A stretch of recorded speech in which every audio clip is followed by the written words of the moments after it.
Hi everyone. Well, this one here is about my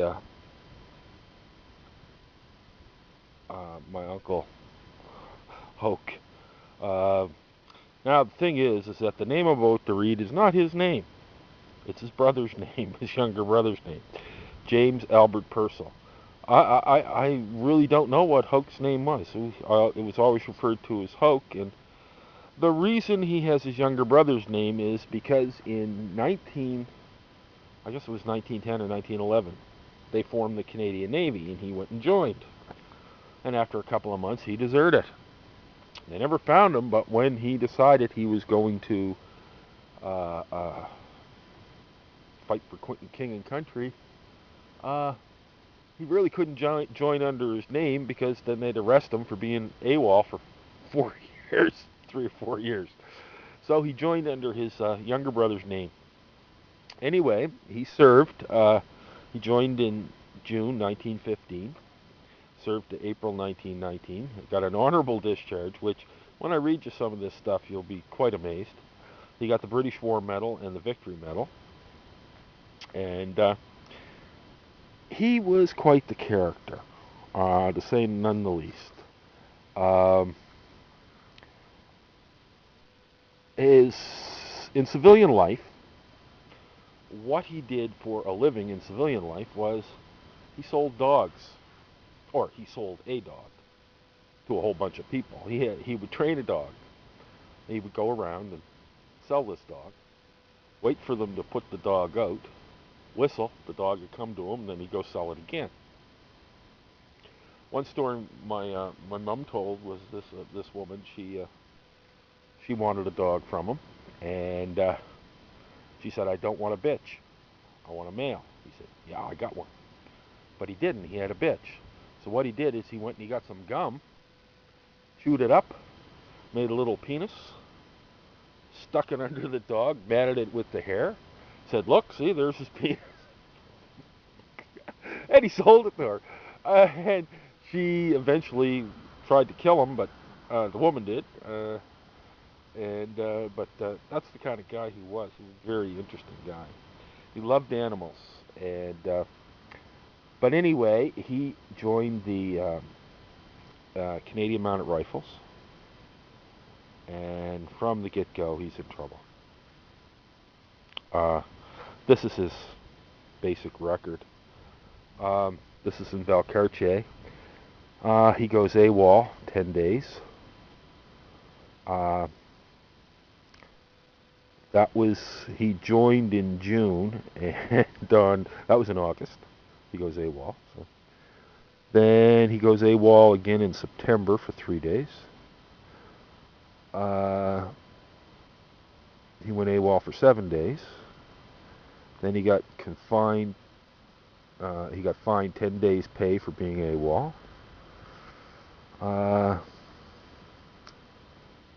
Then he's in England. He got 28 days for breaking into the hospital and stealing some booze, or stealing alcohol. Um,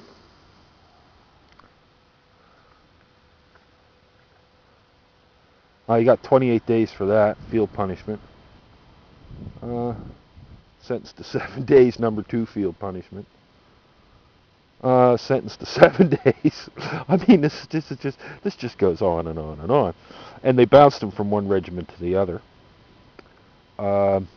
He eventually ended up in the number 2 Labor Battalion, which is a famous Nova Scotia battalion because that was the battalion that most of the blacks served in.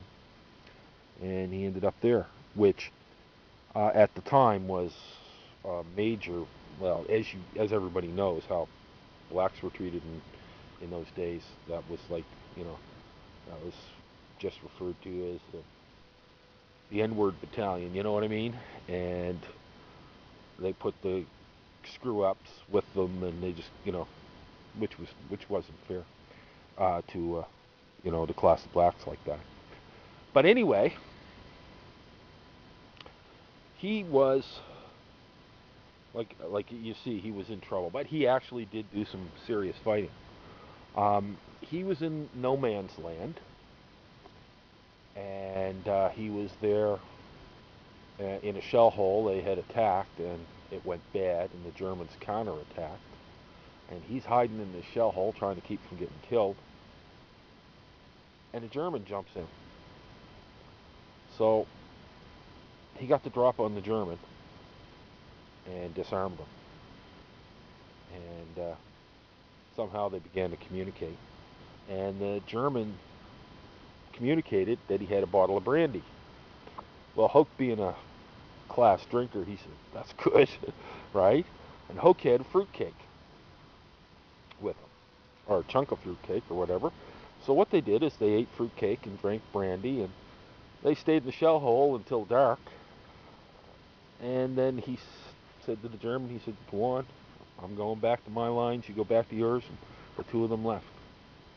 Amazing stuff, right? He really, he was a real amazing guy, like that way. Like he was always, he would his main horror of the First World War were the horses. He loved animals.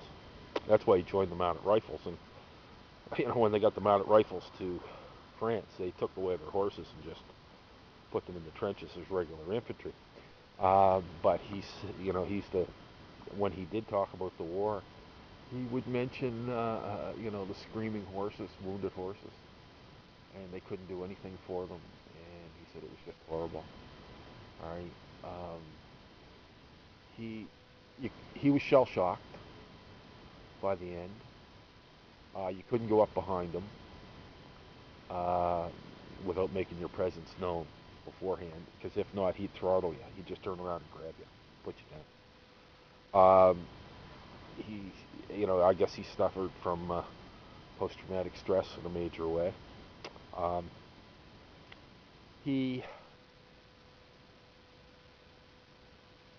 When he slept, Mom told me he was always saying, get off me," chasing rats.